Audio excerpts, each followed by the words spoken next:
Hello viewers, Liza Entertainment na mayam bu amkan na taram okcheri. Mayam na amta khanbiyu. Taibang pan sida thawai pandaba posak singna kari gumba thawai palak labdi kari oigani habado amkan khanbiyu. Ngasidi yamna interesting oiba imaginative oiba film amakha ki explanation pudun lakjari. Haiba film ase 2019 da Matteo Garrone gi direction makhada release tawkiba adugumba yam nungaiba interesting oiba imaginative oiba film amani. Ugi murti amada thawai palaklaga hariba murti aduna thengnakiba awa nungai gi warini. Film asigi mamingna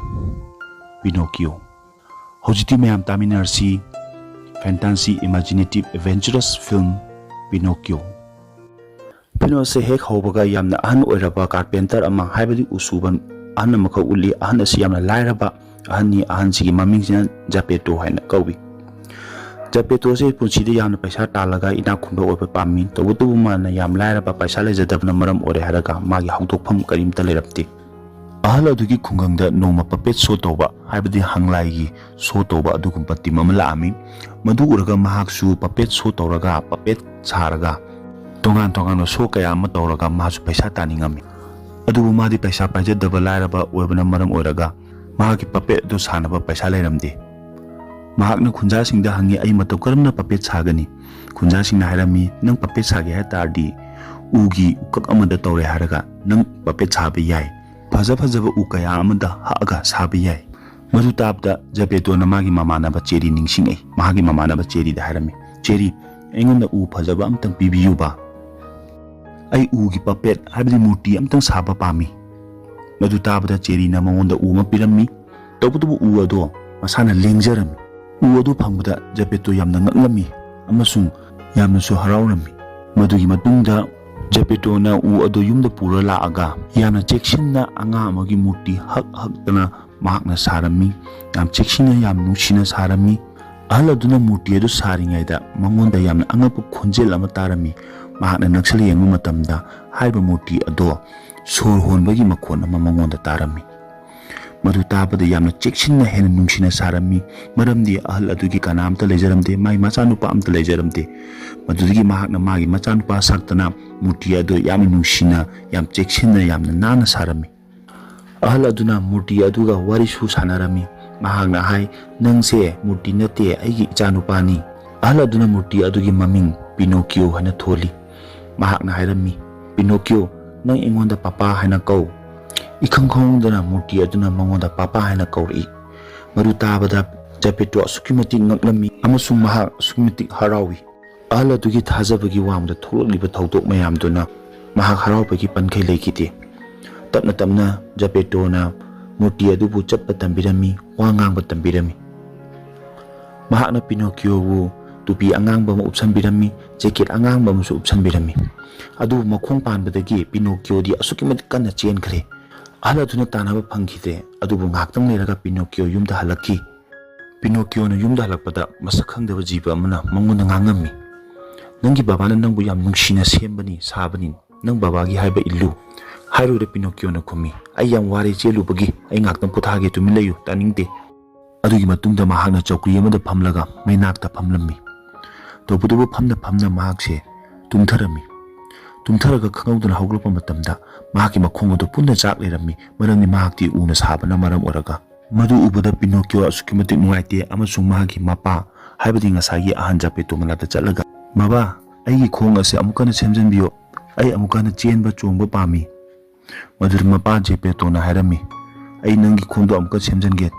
adubu nang hayingde school chattabe yaroi ai nangi laisu leibige adubu mapa Geppetto di yam lairabana maram ore haraga angang dugi larik leinabagi dawangta mahakna mahaki jacket yonthoki Pinocchio na school chatnabagi dawangta punmak sem saba loiki nunganbaga Pinocchio bu Geppetto na school da puki adubu school gi lambi lakpa matamda Pinocchio na ten amkha urami ten dugi manungda puppet show kya ama tormi mahakna mapada hairami baba ai sigi puppet show se yengningi maduda Geppetto na hai hoi yengo horen school halakandi yengo adu hairamaga mapa Geppetto na Pinocchio bu skunda thamamaga chatki adu Pinocchio di skunda changdadana mahakse ngasaigi puppet show do yingmandana maram ore haraga mahakse lakhi aduga magi lairik to yonthoga mahakna ticket leiraga puppet show ado yengba laami puppet show du ubada yamna nga'ammi maramdi mahagumba mayam amsu leiba ubada masa mathantan lengba ubada mahakna magi mamanaba mayam leire haina khanjallaga mahaksu puppet show du chungchalaga mayam kolaga haraurami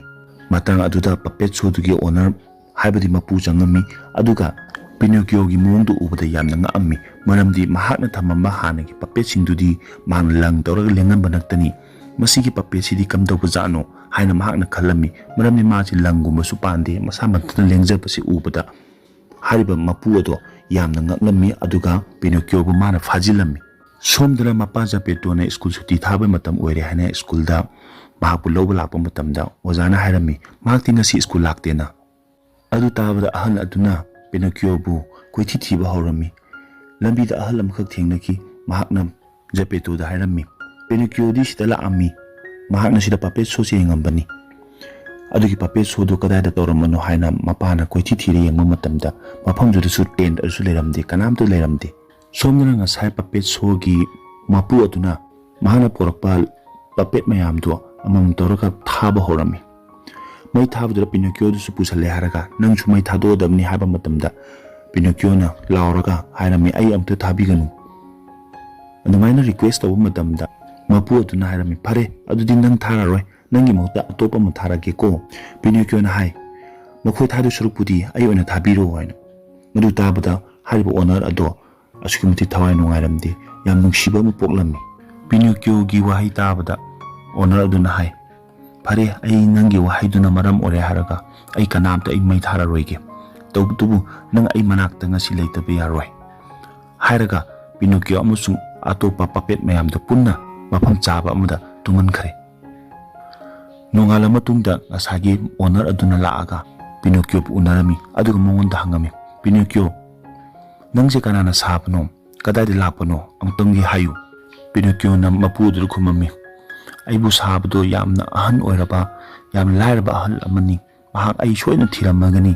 maha aigi damta wakhan yamna waram lagani aibu amtang thadak piu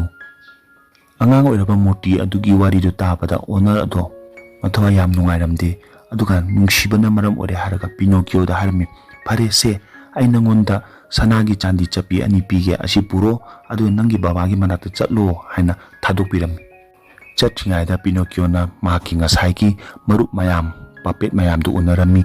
aduga lambi da lakpa horami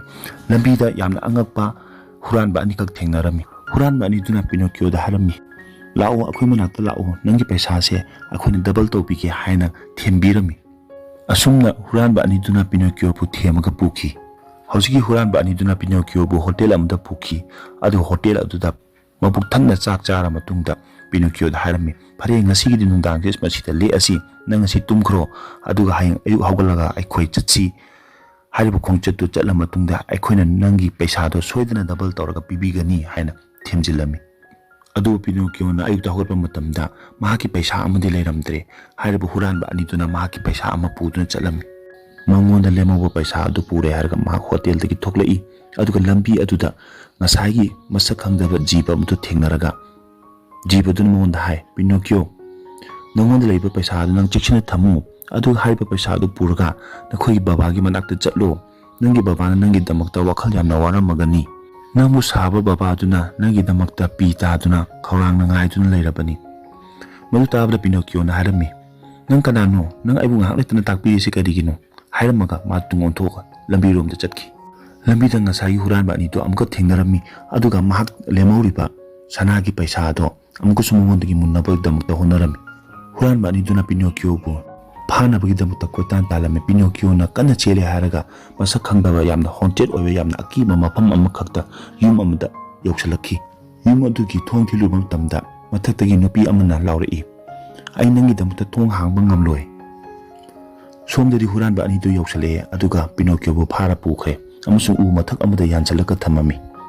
Pinocchio bu adumna yanchalaka thamamaga huran ba ani do tumkhre huran ba ani tumkhra matungda Pinocchio bu kannabagi damakta masak khangdaba phui angoba litpa misa amakhak la haraga Pinocchio bu kanki aduga ngasai haunted oiba yam akiba yum aduda purga chatki ngaktang raga Pinocchio phamung amada hiptun lerami manakta ngasai ki nupi mathaktagi laurpa nupi du sumanakta pham lerami Nupi adudi kanasu oiramdre mahakpu matam chuppada kanningba adugumba lai afaba nupi macha ama oirami. Mahakna Pinocchio gi damakta hidak pi thakpi mahakpu phanbikhi. Nupi aduna Pinocchio da hangi nang school kabra nang kanana sembano haina hangba matamda Pinocchio na tongan machin kya ama nupi da thijali. Adu yam angapa amana mana hek chin thiba haupaga mahaki naton ado tapna sangtorakhi. Asai nupi macha aduna Pinocchio chin thiri habase mahaki naton sangtorakpaduna khangki. Nupi aduna Pinocchio da hairami chin thiba yade chin thiba phatte angang hairaga mahakna uchek macha kaya ama kauraga mahaki naton aduda chikthalalaga mahaki hanagi normal size ta naton ado amukasu ohenki. Nupi aduna Pinocchio da hai Pinocchio yengo ai wa haige nangi babana nangbu sabani nangi baba gi manakta chatkadabani nangi baba gi manakta leibasi nang hainadi habase ai khangi adu oragasu aina nangbu mafam du phau thingani. Nupi aduna Pinocchio bu sagon gai tongaga mahaki khungang phau thilami adu laibak thibadi ngasai huranba ani ado Pinocchio da amuka thingnarami. Huranba ani duna Pinocchio da harami nangdi kedabi chenkriba akhodi nang thilerabani lao poro nangi paisa do si leba manung sida phumjallo yengo ngaktang leraga paisa gi pambi mafam sidi haura adabani. Madu tabada Pinocchio di kaimta khangjadabna maram oraga mahakna paisa ani ado lebak ta phumjalami. Madugi matungda huranba ani duna chalo sida ising kitang haidaba yaroi hairaga mahaki tupi duda ising kitang poro haina thaki. Pinocchio na ising puraga halakpa matamda mafam aduda huranba ani do lairamdre aduga mahaki paisa du sum mafam duda lairamdre mahak adu upada yamna nungairamde. Madugi matungda mahakna khali ai mathangdaidi kanapta thajararoi adugi matungda huranba ani dugi complain tawbu oina mahakna mafam dugi court da chatli. Court dugi just oirami se chimpanzee amana oirami. Chimpanzee aduda Pinocchio na complain tawjarami aingonda huranba ani thengne haribu huranba ani duna aigi paisa loina hukhre ai kaimta mara leijade haribu huranba ani to pharaga dandi tawbiu haina wakatlami. Magi wakatpado tabada chimpanzee aduna asumna bichar torakhi nang mara leiti harabanina nang jela thamba tare yengo kana lei taw anga se pusalaga jela thamgo. Madu tabada Pinocchio na hairai aidi karisu mara leitraga aibu kaidabi jela thamdoino aikhoi gi mafam sidadi ona tainei criminal oiba mara leiba mina thadokani amasu mara leijataba kaisu lanjadaba mina jela thamgani. Madu tabada Pinocchio na laura hairai aidi mara yamna lei aidi criminal ni aidi mi phattaba kaya amaga loinei hairu laurpa matamda chimpanzee aduna magi garching hairai hare adudi anga ase thadokro mara lei harabanina mahapu thadok pikro haina bichar toki. Adugi matungda Pinocchio be thadorei Pinocchio na chumtringna mahaki yumtana lai mahana khalami aigi baba natana aibu nungsibiba mise kanamta leite mahana yumda lakpa matamda yum adu thong londuna lerami so londuna lerami mapa maphamdu leramde maduda mahangna ahana ama thingnei ahana aduda mahangna hanglami kaka akhoigi papa di kadai chakre ahana aduna hairai akhoigi baba di kuirena mafam se thado chatkiba. Ahla aduna Pinocchio da hairai nangbu thinabagi damta nakhoi baba na chattaba mafam kaya ama leitre tu ar samudra se gi wangmada se chakhrabani madi. Madu tabada Pinocchio na chelaga samudra da chongthai mahakna khalami sida chongtharaga aigi baba gi manata chatke haina adubu mahakti u oibana tawbana maram oire haraga mahakti samudra gi mapan phau yaurai. Mahakna samudra gi mapan da gyan tadadana leba matamda kanaguma masak khangdaba amana mahakpu laukhatpiraga pukhi aduga mahakna gyan tarakpa matamda ngasai nupi masaduna mahakpu amuka hanna kanbirami. Matamdudadi leisabi ado khichitang ahan oisalami maduda Pinocchio na yamna ngaklaga hangami aishu nangi dumaina ahan oibi yabra. Madu hangbada nupi aduna khumami miyoiba ikhoidi oibi yai adubu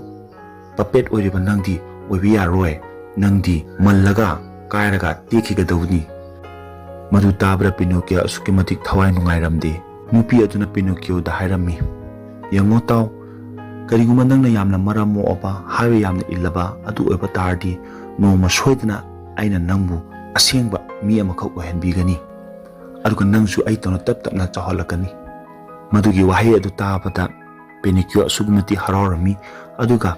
ngasai gi nupi aduna mamonda school kana bagi damakta hairami mahak ahanba oina school karakki mafam aduda mamanaba kya ama thengnabada mahaksu wakal nungairami yamna haraurami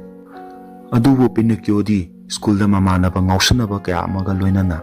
class bunk tawtuna laik ningthina tamamde madugi numituda nungdang aduda mahakna yum halakpa matamda ngasagi nupi aduna mahakpo yumda changalamde madu tabra Pinocchio na hajarami ai hayingdagi di maramo ani school karani ai bu amtang yumda changanbiyo nomamdi mana khalami ai imanaba amukha kuine school kadre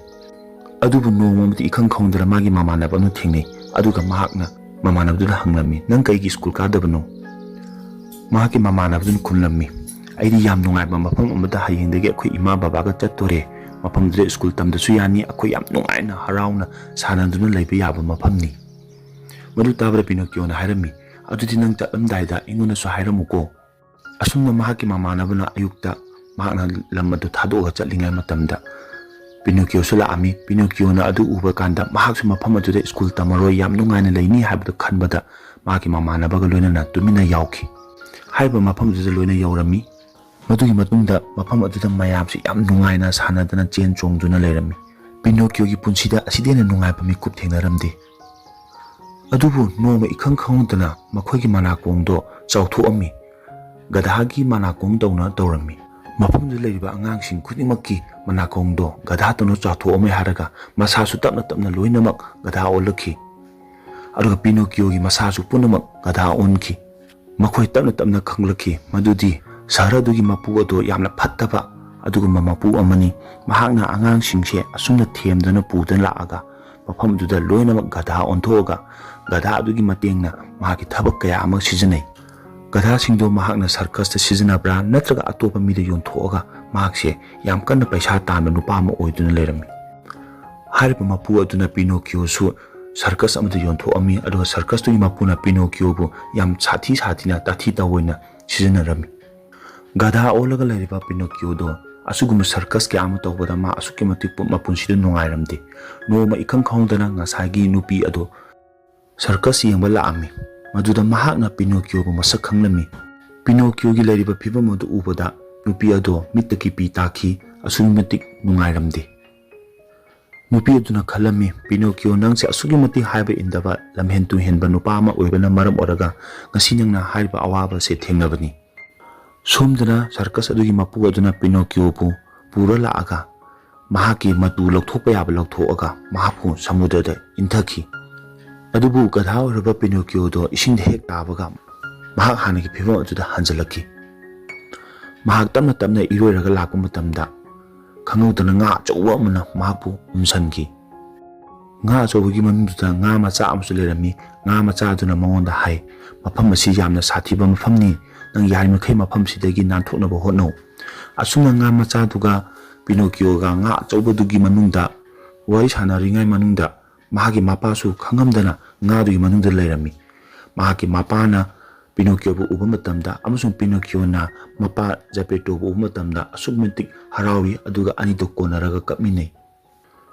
mapa Geppetto na hai Pinocchio aidi iroibasu haite mafam sidai kamai taraga nanthokani madu tabara Pinocchio na hai baba nang carpenter oraga adu pau khangdaba u haipa potse isingda tawi aduga ai una sabani ai thajau ai mathata tongaga aikhoini mafam sidai nanthokdaba yade asumna hairamlaga noma nungdang ama nga achobado tumlingai manungda magi machindagi tapna tholakhi Pinocchio amasung mapaga amasung ngasagi nga macha su tholakhi nga macha duna lambi utli aduga makhoi tapna tapna samudraki khongban phau yorakhi mahaki mapa Geppetto di ahal oirambana maram oiraga masa nungairamde aduga Pinocchio na mapabu yano toktopa mafam amada pura haraga mapu mafamduda puthalli Pinocchio na lomi amai manata chatlaga asuki matik kanna thabak hotnarami adugi thabak tu tawbal oiraga magi awaman oina yamlaba sangom su pirai Pinocchio na sangom du pura laaga magi mapa Geppetto da pi madu ubda Geppetto asukmati harawrami ichana aibu mateng pangba hore haba khanbada maha asuki matik nungairami harawrami asumna tapna tapna Pinocchio na lomi adugi yumda thabak tawro tawraga paisa khara tansanjai haiba tansaliba paisa adu mahakna khara mapa da pi mapa sumadu ubada yamna harawrami mahak lahiksut kanna tamba horami adumu noma khangudana haiba mamangda thenaki bu huran ba ani du thengni Handaksu Pinocchio themlaga mahakna paisa lawthoknaba hotnai adubu handakti Pinocchio di lairik tamubadagi wakhal laktana yamna singakhi aduna makhoi anina haibadu ilamde aduga mafamdudagi nanthoklam hojiti Pinocchio yamna gyan taba yamna maramokpa angama oirami mahaki mapabu matam chupada mateng pangami yamna hotnaba kalami mandu ubada ngasai lai nupi ado amuka mai mamangda tholaga mangonda hairami aina ubada yamna maramo e nangse Pinocchio aduga aina nangonda wasakhibado aduma aina hojik tholani madu hairamaga nupi aduna Pinocchio bu asengba angang amakha walanbiki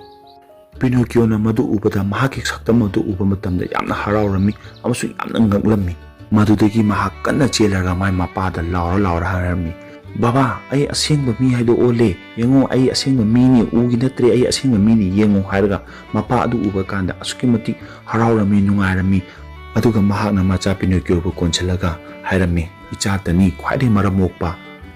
asumna Pinocchio amasu mapa yamna harawra nungaina mafamda laiminakhi